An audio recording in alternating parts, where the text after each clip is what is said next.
कृष्णचे पाया पर्स झालेला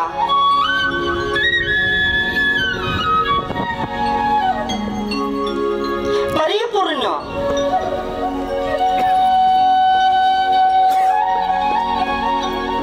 सर्वे या ठिकाणी उपस्थिती असणारे गावकरी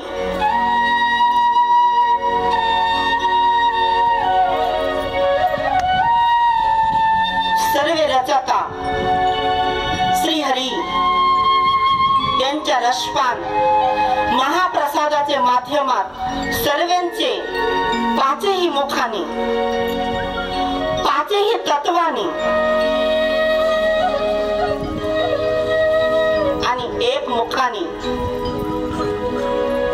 सर्वांच्या मुखात हे प्रसाद ग्रहण व्हावं बस हीच माझी तळमळ आहे।